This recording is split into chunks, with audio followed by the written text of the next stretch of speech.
Hello everyone, welcome back to the another video of Power BI. I hope आप लोग अच्छे होंगे। इस वीडियो में हम बात करने वाले हैं type of visualization in Power BI.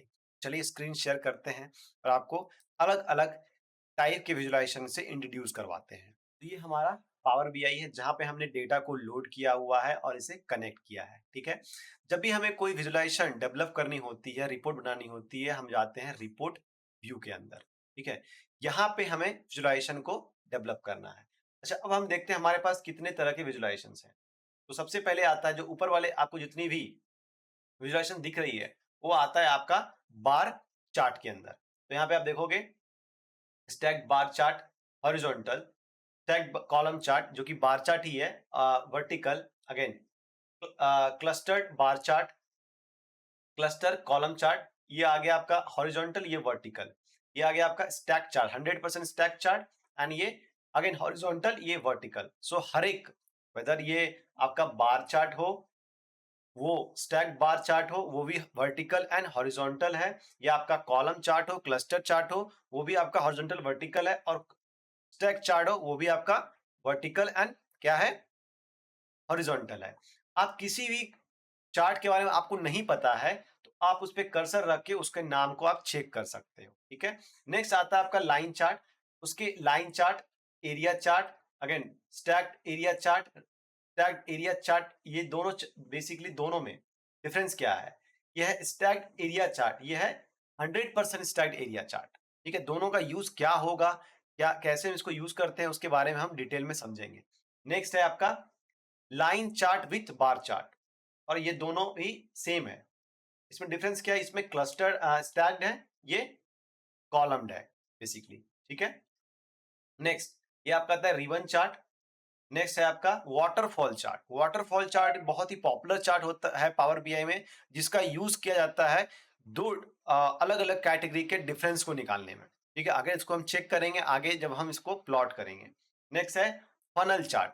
Funnel chart basically एक वाटर फनल की तरह होता है, जो सबसे ऊपर highest value then lowest lowest lowest. इसका यूज हम कब करते हैं? लेट्स से इसका यूज हम इस सिनेरियो में कर सकते हैं कि टोटल नंबर ऑफ वैकेंसी, ठीक है, उस वैकेंसी में कितने एप्लीकेशन आए, देन उस एप्लीकेशन के साथ कितने शॉर्ट लिस्टेड हुए, उसके बाद कितने जो है फर्स्ट राउंड को क्लियर किया, उसके बाद कितने जो है फाइनल राउंड में पहुंचा। तो ये एक फनल की तरह फिल्टर आउट होते आया। ठीक है, तो इसमें हम फनल चार्ट का यूज करेंगे। अगेन डिटेल में इसको हम देखेंगे। नेक्स्ट है हमारा scatter plot. Scatter plot, scatter chart basically use किया जाता है पैटर्न को चेक करने के लिए, किसी दो डेटा में आपका पैटर्न कैसा है, ये किस तरह का पैटर्न बना रहा है, ये जैसे लीनियर पैटर्न है या दोनों डेटा में कोई पैटर्न है ही नहीं। इस तरह की चीजों को देखने के लिए हम यहाँ पे स्कैटर चार्ट का यूज करते हैं। लेट्स से आपका ईयर है एंड सेल्स है, तो आपने अगर एक्स वाई पे ईयर और सेल्स को लेट्स से प्लॉट किया है, तो अगर स्ट्रेट लाइन बना रही है, इसका मतलब है कि आपका जैसे जैसे ईयर बढ़ रहा है, आपका सेल्स भी बढ़ रहा है। ठीक है, नेक्स्ट है आपका pie chart and donate chart. दोनों में डिफरेंस कुछ ज्यादा नहीं है, दोनों में बस एक ग्राफिकल प्रेजेंटेशन अलग है। दोनों का मतलब ये होता है कि एक स्लाइस ऑफ द चार्ट आपका एक डेटा को डिफाइन करता है। लेट्स से आपका टोटल सेल्स है, हर एक एरिया से, लेट्स से आपके 4 एरियाज हैं, south region, north region, east and west. तो हर एक रीजन से कितने सेल्स आ रहे हैं वो आप पाई चार्ट में डिफाइन कर सकते हो। हर एक स्लाइस एक रीजन को डिफाइन करेगा। ठीक है, नेक्स्ट है आपका ट्री मैप चार्ट। ये कार्ड की तरह होता है, बहुत ही सिंपल है और बट इसका यूज ज्यादा नहीं है।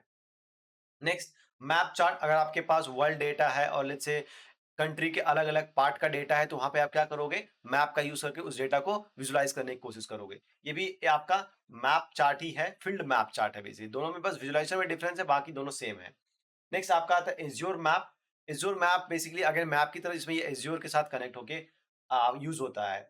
नेक्स्ट आपका गेज। गेज में बेसिकली आपका टारगेट और अचीव दोनों को आपको एक साथ दिखाना हो, तो हम वहां पे गेज का यूज करते हैं। नेक्स्ट है आपका कार्ड। कार्ड बेसिकली जब आपको एक यूनिक यूनिक और आइडेंटिफाइड वैल्यू दिखाना हो, जैसे total sum, total sales, total number of employ, आपको एक ये पार्टिकुलर वैल्यू दिखाना हो, तो उसमें हम कार्ड का यूज करते हैं। नेक्स्ट है आपका अगेन मल्टी रो कार्ड। ये दोनों सेम ही है, जैसे आपको दिखाना हो total sales, total revenue, total budget and total profit, तो आप तीनों को एक साथ दिखा सकते हो मल्टी मल्टी रो कार्ड में। ठीक है, नेक्स्ट है आपका केपीआई। केपीआई होता है की परफॉर्मेंस इंडेक्स। अगर आपको अपनी कंपनी का कोई की परफॉर्मेंस दिखाना हो, तो उसको हम केपीआई के अंदर रखते हैं। ठीक है, नेक्स्ट है आपका स्लाइसर, ये बेसिकली डेटा को फिल्टर आउट करने के लिए यूज किया जाता है। अगेन स्लाइसर एंड फिल्टर में क्या डिफरेंस है, ये एक इंटरव्यू क्वेश्चन भी है। हम जब आगे वाले वीडियो में इसको डिटेल में समझेंगे। ठीक है, नेक्स्ट है आपका table, exactly same as a pivot table. जो हमारे एक्सेल में पिवोट टेबल होता है वो यहाँ पे टेबल है। नेक्स्ट ये आपका मैट्रिक्स, पिवोट टेबल में अगर रो कॉलम एंड वैल्यू को आप तीनों को इंक्लूड कर दो तो यहाँ पे वो मैट्रिक्स हो गया। ठीक है, नेक्स्ट है आपका आर, आर स्क्रिप्टिंग के थ्रू अगर आपको विजुलाइज करनी है, और ये आपका पाइथन के थ्रू अगर आपको विजुलाइज करनी है। नेक्स्ट आगे आपका की इन्फ्लुएंसर, इसका यूज ज्यादा नहीं है। बेसिकली इसमें आपको ये दिखाता है कि आपके डेटा में जैसे आपका एक मल्टीपल हायरार्की बन रही है डेटा में, सबसे ज्यादा इंपॉर्टेंट और की इन्फ्लुएंस कौन सा पार्ट है जो ज्यादा कर रहा है बाकी डेटा पे। बेसिकली ये यूज किया जाता है हायरार्की को डिफाइन करने के लिए। नेक्स्ट आता है आपका decomposition tree. Decomposition tree basically root cause analysis के लिए यूज किया जाता है। आपका एक प्रॉब्लम है, इसके अंदर 4 अलग-अलग स्टेप्स आ गए कि ये भी प्रॉब्लम का सॉल्यूशन हो सकता है, ये भी, ये भी, ये भी, ये भी। अगेन उसके अलग मल्टीपल रीजंस हो गए, मतलब एक चेन को बेसिकली ये दिखाता है। तो ये सारे बेसिकली हमारे विजुअलाइजेशन है जो हम आने वाले वीडियो में, अब आपको मैं ज्यादा वेट नहीं कराऊंगा, तो आने वाले वीडियो में हम स्टार्ट करेंगे विजुअलाइजेशन को स्क्रैच से। Thank you so much for watching, stay connected.